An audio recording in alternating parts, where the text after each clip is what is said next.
বিসমিল্লাহির রহমানির রহিম। দীর্ঘ বিরতির পর বাংলাদেশিদের জন্য মালয়েশিয়ার শ্রম বাজার পুনরায় উন্মুক্ত হওয়ার প্রেক্ষাপটে দেশটিতে গমন-ইচ্ছুক কর্মীদের প্রতারণা থেকে রক্ষা করতে কঠোর অবস্থানে রয়েছে বাংলাদেশ হাইকমিশন।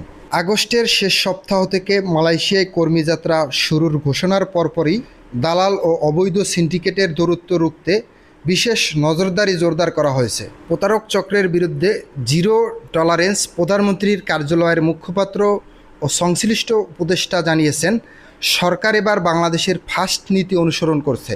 যেসব রিক্রুটিং এজেন্সি অতীতে অনিয়ম, দুর্নীতি বা সিন্ডিকেটের সাথে জড়িত ছিল তাদের লাইসেন্স ইতিমধ্যে বাতিল করা হয়েছে এবং নতুন নিয়োগ প্রক্রিয়া তাদের কোনোভাবেই অন্তর্ভুক্ত করা হবে না। হাইকমিশনের পক্ষ থেকে স্পষ্ট বার্তা দেওয়া হয়েছে, কোনো দালাল বা মধ্যস্থর ভোগীর প্রলোভনে পা না দিয়ে সরকারি নিয়ম মেনে বৈধ চ্যানেলে আবেদন করতে হবে। নিয়োগ খরচ কমাতে এবং স্বচ্ছতা নিশ্চিত করতে প্রথম ধাপে রাষ্ট্রায়ত্ত প্রতিষ্ঠান Bangladesh overseas employment and services limited বয়েসেলকে সর্বোচ্চ অগ্রাধিকার দেওয়ার অনুরোধ জানিয়েছে বাংলাদেশ।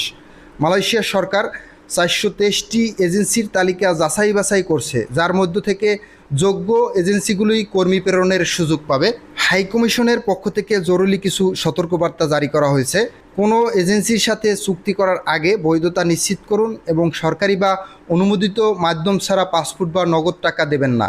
যে কোনো তথ্যের জন্য প্রবাসী কল্যাণ ও বৈদেশিক কর্মসংস্থান মন্ত্রণালয় ও হাইকমিশনার অফিসিয়াল ওয়েবসাইটে সাহায্য নিন। মালয়েশিয়ার নির্দিষ্ট কোনো প্রদেশ বা সেক্টরের নাম করে কেউ টাকা চাইলে দ্রুত আইনশৃঙ্খলা বাহিনীকে অবহিত করুন। মালয়েশিয়ার শ্রম বাজারের পরিস্থিতি সম্পর্কে সংশ্লিষ্টরা জানান, এবছর 30 থেকে 40 হাজার কর্মী নিয়োগের লক্ষ্যমাত্রা নির্ধারণ করা হয়েছে। উভয় দেশের হাইকমিশন প্রযুক্তিগত কাজ দ্রুত শেষ করে যৌথভাবে কাজ করছে, যাতে হয়রানি ছাড়াই কর্মী গন্তব্যে পৌঁছাতে পারে।